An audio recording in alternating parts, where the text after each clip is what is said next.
Thanks so much to the organizers for including this paper on the program. This paper is on financial technology adoption.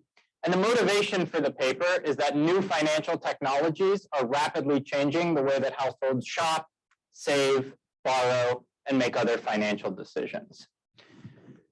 Now, many financial technologies and payment technologies in particular can benefit both the demand and supply sides of the market.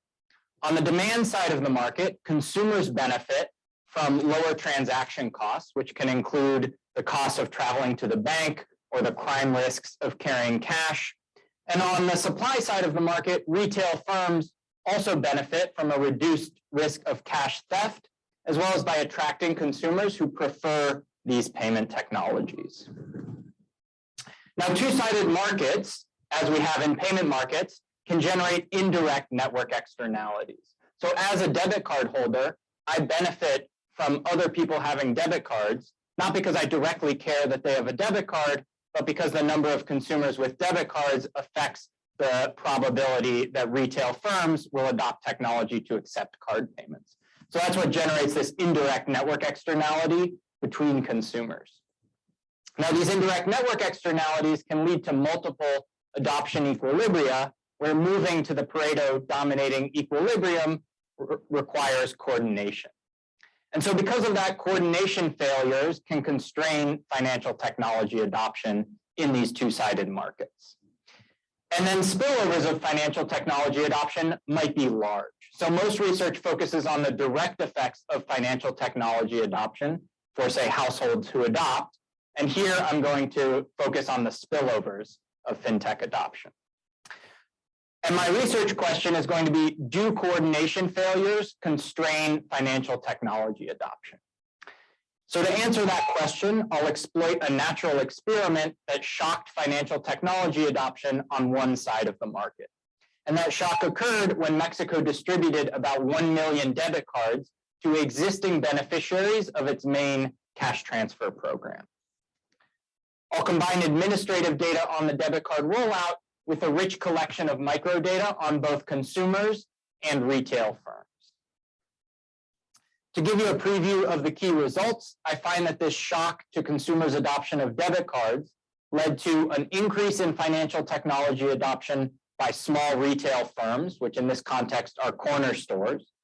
I find no effect among supermarkets, the other main type of retailer, which is not surprising because they already had near universal adoption of point-of-sale terminals prior to the shock. Second, I find that there are two types of spillovers to other consumers who did not directly receive a debit card by the government. One is that other consumers now adopt debit cards now that they can use their cards at more stores. On average, I see a 21% increase in the number of other consumers with debit cards. And then second, I see that richer consumers who mostly already had cards shift 13% of their supermarket consumption to corner stores now that they can use their cards at corner stores. I then go to data on outcomes for these retail firms and look at what happens to their sales and profits. And I find that corner store sales increase by about 6% on average, and supermarket sales decrease by about 12% on average. Now, if you look at aggregate corner store and supermarket sales in Mexico, aggregate corner store sales are about 2 times as large as aggregate supermarket sales. And so these two magnitudes do line up, and this is a shift in consumption from corner stores to supermarkets. And then fourth, I put some structure on the problem to quantify how large these indirect network externalities are. And I find that over half of the total consumer gains are spillovers to consumers who did not directly receive a card from the government. And that implies that these indirect network externalities are large. I also use these structural estimates to do a cost-benefit analysis, and I find that the consumer gains from those spillovers greatly exceed the costs of the debit card rollout by about 37 times. Now, the spillovers of financial technology adoption are, of course, difficult to study for a number of reasons. We can't just regress technology on one side of the market on technology on the other side of the market because technology adoption is endogenous. So to get around that barrier, I'm going to exploit plausibly exogenous variation in consumers' adoption of financial technology which comes from this rollout of debit cards by the Mexican government. The second constraint to studying the spillovers of financial technology adoption is that you may need a large local shock to induce a response by the supply side of the market. So in many other contexts, such as a randomized controlled trial of a financial technology, you may not generate a large enough shock to induce a response by the other side of the market, given that most of the models of adoption in these two-sided markets, on the supply side, you wouldn't adopt until the proportion of consumers who have adopted surpasses a certain threshold. In this context, the shock is large. So in the median locality that was included in the rollout, the government giving out debit cards directly led to an 18 percentage point increase in the number of households with cards, and that's on a base of 36% of households having debit cards prior to the shock. So in relative terms, this is a 50% increase in the fraction of households with cards. The third constraint is that to isolate spillovers within one side of the market, you need a shock that only affects a subset of consumers. So in a lot of, for example, IO contexts, you have some sort of shock like an adoption subsidy that affects everyone on one side of the market. Whereas in this context, the cost of adoption was only reduced for the cash transfer beneficiaries who were directly given a card by the government, and that allows me to isolate spillovers within the demand side of the market. And then the fourth constraint is that in most empirical contexts, data on firm technology adoption and outcomes for firms and other consumers is scarce. So to overcome that, I'm going to combine 9 data sets, including both administrative and survey data. To give you a sense of the data, on the administrative data side, I have data on the debit card rollout. That comes from data on the number of beneficiaries and payment method by locality by month. Those were provided by Prospera, which is the government cash transfer program. And I also have data on all card transactions made by those cash transfer recipients who received a card. Those data were provided by Bansefi, which is the government bank that administers their bank accounts. Second, I have data on financial technology adoption and use by retail firms. So those data include the universe of point-of-sale terminal adoptions and the universe of card transactions by all cardholders in Mexico over about a 10-year period, which is a data set with about 5 billion transactions. And those data I accessed on site at Mexico's central bank. Third, I have data on consumer card adoption to look at spillovers within the demand side of the market. Those data include the quarterly number of debit cards by issuing bank by municipality, and those were provided by Mexico's National Banking and Securities Commission. On the survey data side, I have data from an income expenditure survey, which is a nationally representative household sample. Importantly, in contrast to the data sets I just showed you on the last slide, these data include all consumption, including cash consumption, since it's a survey, and they also include the type of store at which each item is purchased. And that's what allows me to trace out substitution in consumption across different types of stores. These data are for the most part publicly available, with the exception of the census tract level geographic identifier I needed, so I accessed those on site at Mexico's National Statistical Institute. Second, I have data from an economic census, which is a panel on the sales and costs of the universe of retailers in Mexico.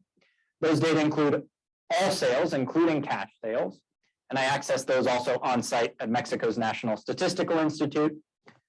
Third, I have data from a quarterly labor force survey, which has wages for 20 million worker by quarter observations. And fourth, I have high frequency price data, which include 10 million price quotes at the barcode level product by store by week level, which I also accessed on site at Mexico's National Statistical Institute. So if you couldn't tell, I spent a lot of time in Mexico to write this paper. Let me go into the context and identification. First, I just want to give you a sense of what adoption looks like on the two sides of this market. So here I'm showing you on the y-axis the proportion of retailers with a point of sale terminal, and on the x-axis the number of debit cards per person. Each dot in this graph is a municipality, and the size of the dots represents the population of the municipality. I'm going to show you how that evolves over time, and what you can see is that in this graph, the dots are for the most part moving up and to the right, which is telling us that adoption is happening more or less at the same time on the two sides of this market. We can also look at what this looks like geographically. and you can see that the areas that tend to have a high adoption on the supply side of the market tend to also have high adoption on the demand side of the market. And when we look at how that changes over time, you can also see that the areas that tended to have a high increase in adoption on one side of the market tended to also have a high increase on the other side of the market. Now that's all just descriptive. So now let me tell you about the natural experiment that I exploit for identification. This experiment occurred between 2009 and 2012 when Mexico's conditional cash transfer program Prospera distributed about 1 million debit cards. They did this in urban localities, which are localities with a population of at least 15,000 inhabitants. And the way it worked before the intervention, before they gave out debit cards, was that there were urban recipients of this government cash transfer program, and those recipients were already receiving transfers in a Bansefi bank account. They were paid every 2 months, about $150 on average. And the intervention gave them a Visa debit card attached to their already existing account. And with that card, they could both withdraw funds from any bank's ATM, as well as use that card as a debit card at any store that accepts Visa payments. So here's what the rollout looks like over time. You can see that prior to 2009, they hadn't started the rollout yet. There are 0 Prospera debit cards. The rollout started at the beginning of 2009, continued later in 2009, 2010, and 2011. And then by 2012, they had distributed over 1 million cards and completed the rollout. Now, every time you see an increase in this graph, that's the government going to a set of localities and distributing cards to all the existing beneficiaries in those localities at the same point in time. We can also look at what that rollout looks like geographically. Here you can see a couple of things. First, this rollout had broad geographic breadth across Mexico. And second, if you take a particular point in time, say 2010, you can see that there are green dots all over the map. They weren't following a specific geographic pattern. So then the question is, how did they determine the timing of the rollout, as well as how did they determine which localities to include in the rollout?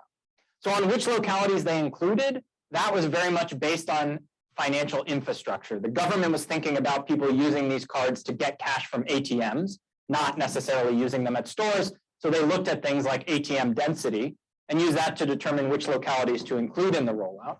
So throughout my analysis, I'm going to only include the set of localities included in the rollout and throw out all of the ones that are observably different and not included in the rollout.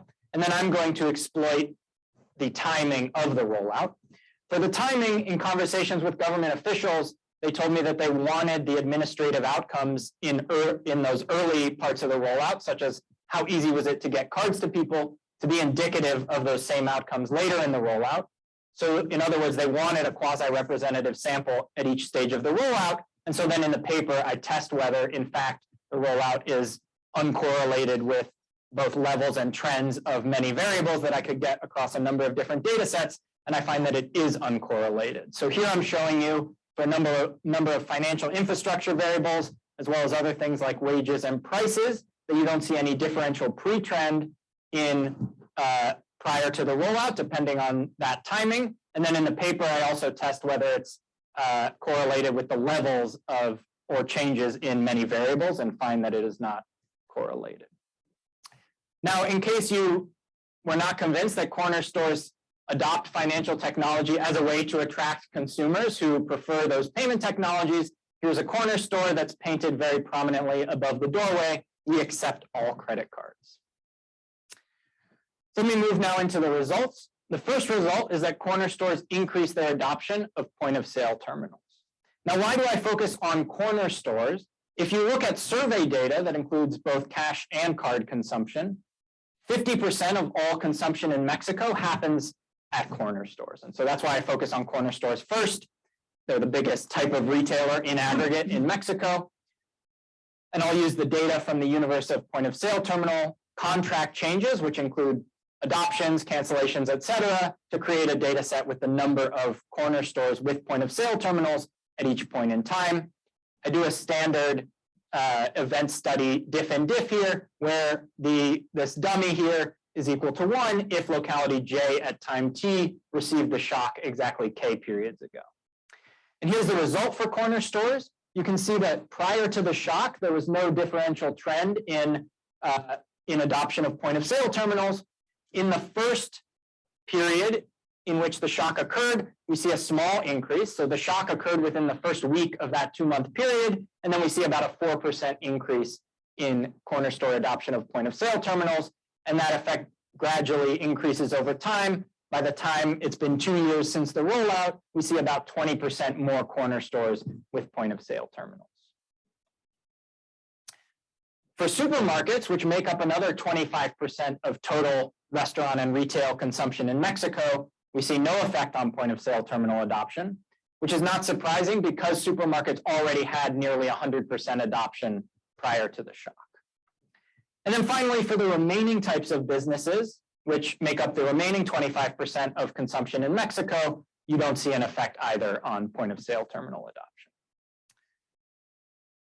The second set of results I'll show is on spillovers to other consumers. And the first is on spillovers to other consumers' card adoption. So for that, I'll use data on the total number of debit cards by bank, by municipality, by quarter from 2008 to 2014. And I'll remove the Bonsefi debit cards, which are mostly these cards being given to households as part of the rollout. So I'm looking at the number of other debit cards. And here you can again see no differential trend prior to the rollout. And then in the first quarter in which the shock occurs, we see a positive point estimate, but not statistically significant. And then in future quarters, we see positive and statistically significant point estimates on adoption of other debit cards. And on average, that's about a 21% increase in adoption of debit cards from other banks. In the paper, I also spend some time distinguishing between whether that's coming through word of mouth, where households receive a debit card and then they tell their friends that debit cards are great, independent of what's going on with corner store adoption that we just saw, or if it's happening through that indirect network externality where other households are only going to adopt if they can now use their card at more corner stores. And I find a few pieces of evidence that are consistent with that indirect network externality being the key factor. The second spillover that I find is increased consumption at corner stores. So here I'm going to use the consumption module of a repeated cross-section national survey from 2006 to 2014. And in the paper, I have a simple diff and diff with these data. I only observe them once every 2 years, so I can't do the same event studies I was doing before.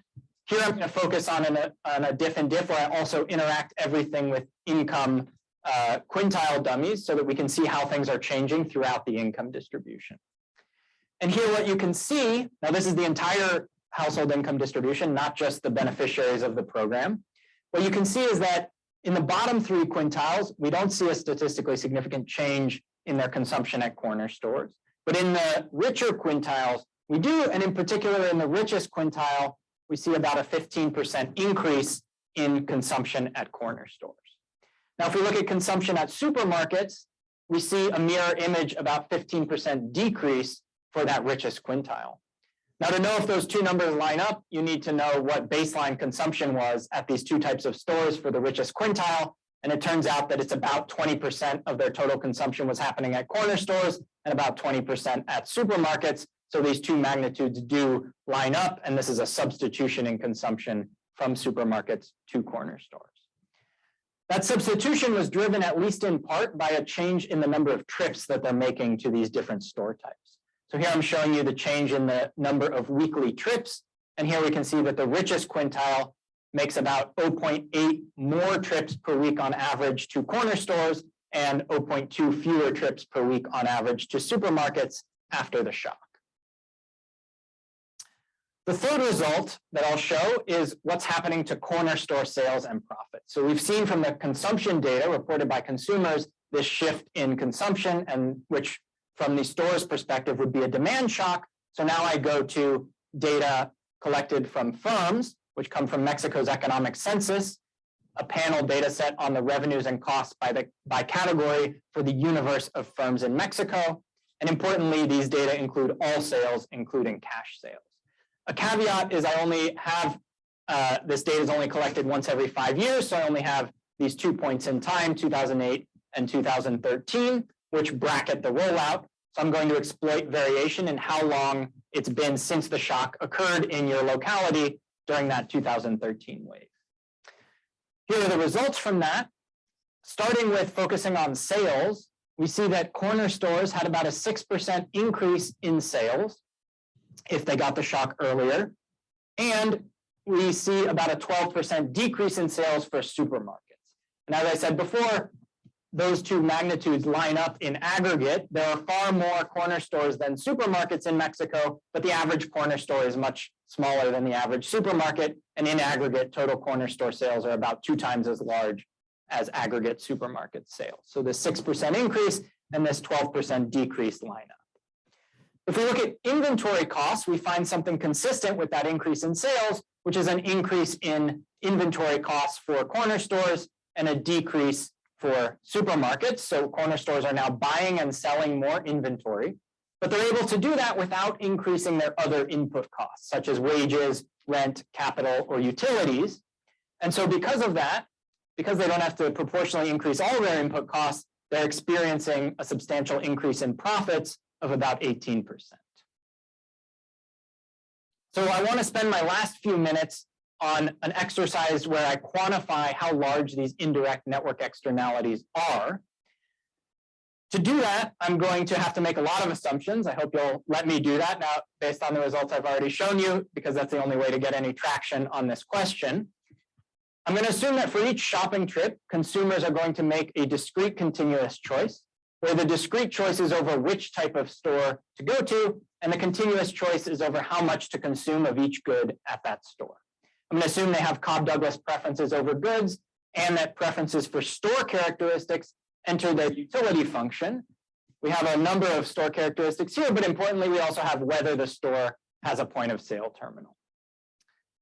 So from there, after a bunch of steps, I get to an estimating equation that's regressing log expenditure shares against a log price index and the fraction of stores of a particular type in your zip code that have point of sale terminals. And from that, I'm going to be able to estimate, taking this parameter theta, that gives me a value of whether stores have point of sale terminals. And then if I divide it by alpha, which is the price elasticity, that's going to be it, give me a price index equivalent value of going from a world in which no stores have point of sale terminals to a world in which all stores have point of sale terminals. So then if I multiply that by the actual observed delta in the data of how many additional stores adopt point of sale terminals in response to the shock, that gives me the value to consumers of the supply side response to the shock. And when I estimate that, here's the values I get for alpha and theta. You can see a couple things. First, although the standard errors on these estimates don't allow us to rule out that they're the same for each different type of consumer group I'm looking at, consistent with what we would expect, the magnitude is largest for the beneficiaries, which are the poorest households, so they're the most price elastic. And they also appear to be the ones who put the least value on being able to use a card. Richer households who have credit cards put a higher value on being able to use a card. So then I can plug these parameters into a consumer surplus formula to estimate the change in consumer surplus for each type of consumer. I find that beneficiaries experience about a 1.8% increase in consumer surplus on average. Existing cardholders experience a 0.5% increase in consumer surplus on average. And then for new card adopters, who, as we already saw in the spillover section, adopt cards in response to the shock, for them, I need to know their cost of adoption, which may include non-monetary components. So I take a revealed preference approach to bound their change in consumer surplus and find that it's between 0 and a 0.4% increase in consumer surplus. Then when I aggregate this across all consumers, I find that over half of the total change in consumer surplus is spillovers to non-beneficiaries. And the intuition for why that number is large, even though each individual beneficiary is getting a bigger benefit, well, the individual beneficiaries couldn't use a card anywhere before, because they didn't have cards, so that's why their individual benefit is higher. But there are over twice as many existing cardholders as beneficiaries, and existing cardholders are richer, and it's absolute spending that enters the consumer surplus formula. I also use these parameters to do a cost-benefit analysis and find that consumer gains from the spillovers are about 37 times as large as the rollout cost, because it's actually not very expensive to give debit cards to people. So to conclude, coordination failures around indirect network externalities in two-sided markets constrain adoption of financial technologies. I document large spillovers of an adoption subsidy targeted to a subset of consumers and find that over half of consumer surplus from the policy shock to fintech adoption accrued to other consumers. These results also speak to the political economy of government policy to subsidize the financial inclusion of poor households, because here we saw that that policy targeted to poor households had spillovers onto retail firms and richer households, so it may be more politically popular for them to do this types of subsidies to financial inclusion of poor households. Thank you.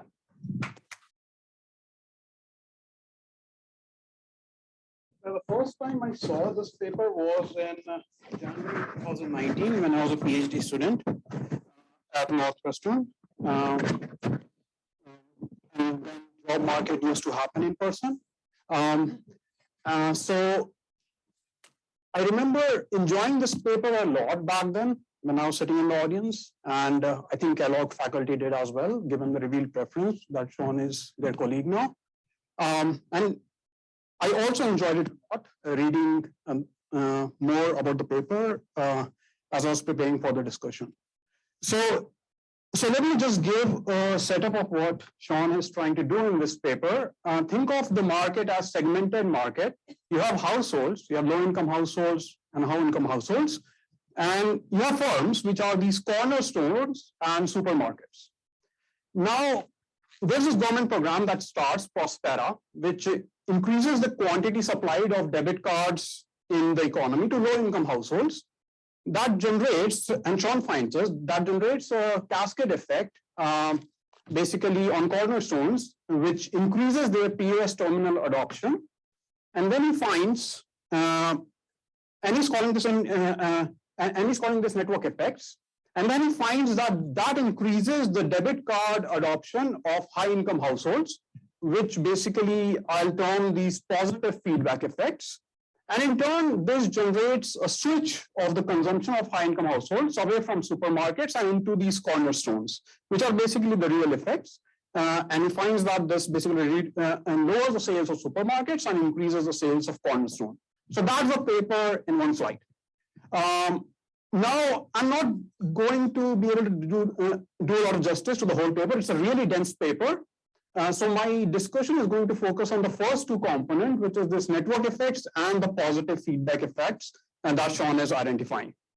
So before I move forward, let me just tell you why this is an important paper, first of all. So it contributes to basically two important areas of research. First is this technology adoption in a very important payment system platform market. Payment markets are two-sided markets. They're ripe with coordination failures. If one side does not act, the other side does not act as well. So basically, there are this multiple equilibria in the economy, where when the technology, even when the technology is super profitable, you won't see complete adoption. And this point has been made a lot in industrial organization literature, but not so much in financial, in the financial technology literature.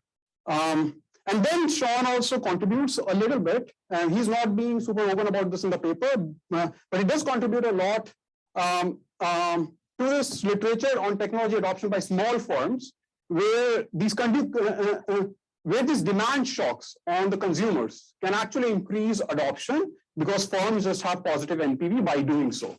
There has been a lot of work on international trade literature regarding this, but not again in finance literature. And finally, why is this a great paper? Is because it's really convincing. It's convincing because it solves two major problems that arise in the identification of network effects. The first is that it has really nice exogenous change to quantity supplied, which basically overcomes this endogeneity in a prices problem, because prices affect quantity, which affect prices, and there's this feedback loop. So using an exogenous change to quantity supplied is really important.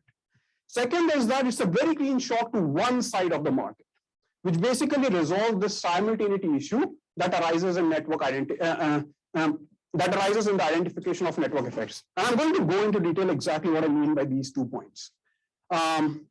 So, as I said, like there's a lot going on in this paper. So when I was preparing for the discussion, it was hard for me to understand what is the econometric model behind the whole exercise. So I basically am going to just give a crash course of like 2 minutes on what econometric model is Sean basically trying to he's trying to identify in the paper. So let's consider these M localities which have this continuum of agents. Each locality is like a separate market, and each agent is trying to adopt a technology where the adoption decision depends on the price of the technology. So the higher price means lower adoption. It also depends on how many other people have adopted technology, or the average adoption of the technology in the economy, which is given by this basically QM, which is what Sean is interested in identifying. Then there are these 2 effects. The first one is sigma M, which is like contextual effect, which is basically trying to say that maybe 2 people share the same demographics, and because they share the same demographic or characteristic, they both decide to adopt at the same time. And the final one is this phi, which is this correlated shocks in the market, that everyone in the market is basically shocked at the same time, and therefore they end up behaving the same. And this is the classic reflection problem in Mansky terminology. But what we need to identify is this beta 2, which is this endogenous peer effect, or in Sean's terminology, the network effects here. So what are the econometric issues to begin with in this in the identification of this beta 2? First is the simultaneity problem, right? That the epsilon, the omitted variable, affects your adoption, which in turn affects the average adoption, and that in turn affects my adoption. So the simultaneity issue needs to be overcome. Second is that there are more parameters than the regressors in the specification, and therefore basically the parameters are unidentified. So a simple intuition, just consider the following. Consider the price decrease in P. Price decrease in the technology in market M. And a decrease in price directly affects your demand. A lower price increases your demand. But then your demand directly affects the average demand in the market, which is the network effects. So with just one equation, you cannot identify whether it's coming from beta 1 or beta 2. And even when you identify using some IV or price shock, you cannot identify beta 2 from beta 3 because of the contextual effect. Okay. So again, so because of these 3 issues, which is basically this reflection problem, you cannot identify the parameters.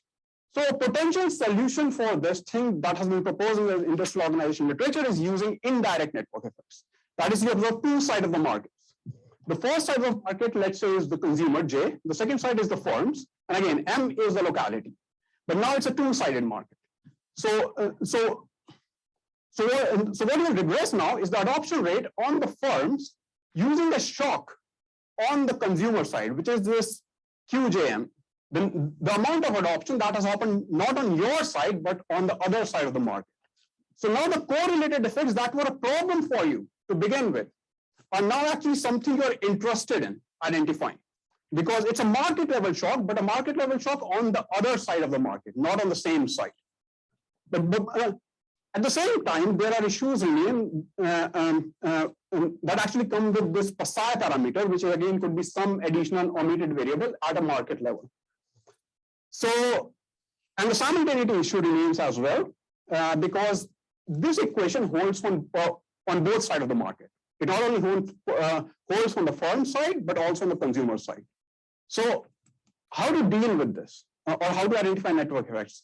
So there are some papers in our literature which have tried to do that using different sides of the market. So there's this paper by Lee in EA 2013, which basically uses the adoption of video game consoles and try to understand how it increases the production of video games using a structural estimation of demand and supply. Then there's this paper which uses the adoption of electric vehicles and how that increases the establishment of charging station across the geography. And the instrument they use is basically gas prices, which changes the demand for the cars. And finally, there has been some past work on the financial front, which basically tests the adoption of ACS technology for banks and consumers. And this is where actually Sean's paper is making a pretty good contribution. It's basically using a shock, an exogenous shock to this QJM, which none of these papers are doing. So using this Prospera, you have a really nice exogenous shock to this quantity supply on one side of the market, and then you're trying to trace down what's happening on the other side. Okay. So now I'll basically base my comments using this simple economic framework. So what are the identifying assumption in Higgins? The assumption is that the quantity supplied on for the debit cards, so let's just call it Prospera. That Prospera is only affecting the POS terminal adoption only through its effect on the debit card adoption. Basically, there are no other shocks through which POS terminal adoption can happen. And if this quantity or this covariance is non-zero, then it's a problem. You are estimating something that is biased upwards. So Sean tries to address this partially. He basically shows that the Prospera rollout is not correlated with the retail prices, and it's not correlated with the wages in supermarkets or stores. But I don't think these tests are actually of first order importance to identify network effects. So what are the things that matter? So one is this POS terminal price effects. That is, an increasing debit card rollout can basically lower the prices of POS terminal machine, which in turn increases the adoption of POS terminal machine. And how can this happen? This can happen directly through lower transaction costs, because suddenly, because of this increased usage of debit cards, the interchange fee or the merchant fees has reduced across the board. It could also happen due to an increase in supply of POS terminals. There are just maybe more producers. They see a market, they jump in, they produce more machines, and that lowers the prices and increases the adoption of POS terminal. The second is a pretty straightforward explanation, which I don't think I saw in your paper, Sean, but it could be that these store owners by themselves could be Prospera beneficiaries. So there is just some internal implicit learning going on that affects their POS terminal adoption. The third is the locality level induced shocks by Prospera. There could be just more competition amongst these like cornerstones. More end-to-end exit, which basically rolls out into the strategic decision of whether you want to adopt POS terminals or not in order to survive. And then there could be marketing. Marketing could be directly done by banks who basically are now trying to compete in this market, or it could be that marketing is now done by these new POS terminal producers about their POS machines. Finally, it could be also just learning about the benefit of the technology. And this is, I think, one of the main mechanisms that could drive these network effects, that learning about retail, so learning about the technologies amongst the retail market. So you covered learning in the debit card market for non-Prospera beneficiary, but you never talk about learning about retailers within these two-sided markets. And why it's important? It's important because it has different implications for welfare, and it has different optimal targeting policies. Whom should we give the technology to foster adoption? So learning within retailer market could happen because learn about the cost benefit of technology from other retailers. So the initial kick in adoption is still coming from Prospera beneficiaries. And then some early adopters adopt the POS terminal, but then you can learn about the adoption of these early adopters, and then it can lead to this feedback loop in the long run. So as I said, you cannot attribute all these effects to network effects, because network effects are a feature of two-sided markets, but learning is a feature of any technology. Second is the mechanism behind the second part of the paper, which is this positive feedback effect. Now I'm going to topple the equation that I just showed you.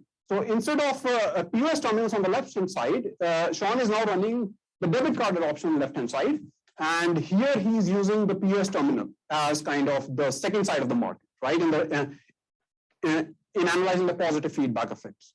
And so now he's actually using this Prospera as an IV for not debit card adoption, but the POS terminal adoption. And the identifying assumption is that Prospera rollout is basically independent of anything else that could drive the debit card adoption for non-Prospera beneficiaries. So now estimates of this indirect network effects or feedback effects will be a combination of what you claim is the indirect network effects, but could also be just an effect coming from some other factors that is affecting non-Prospera beneficiaries, such as just social utility. So keeping up with peers, you just want to own something that they also own, so you apply for debit card. Second is social status. Debit cards could induce a social status that, look, I'm now transacting with debit card. Peers now want that too. So that could affect the adoption as well. Third is exactly score-related effects and contextual effects as they were present in the previous part. So again, these are really, really tough problems to address.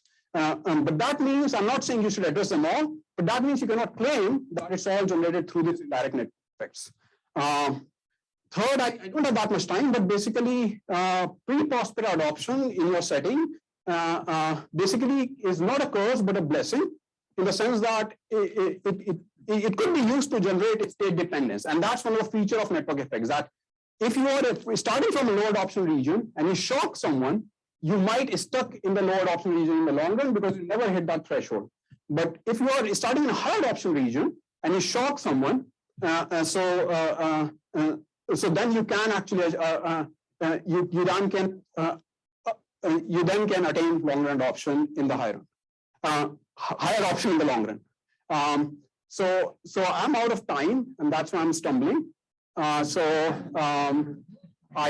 basically quit, and I'll share the comments with you. But overall take for this paper is that there's a lot to like about this paper. Like it's a super important research question. It's a really clever identification, incredible data, like incredible, and exhaustive robustness checks. But I do think there are issues to be addressed in terms of estimating unbiased estimates of network effects, and they seem to be first order in the setting. And I'm sorry about the time.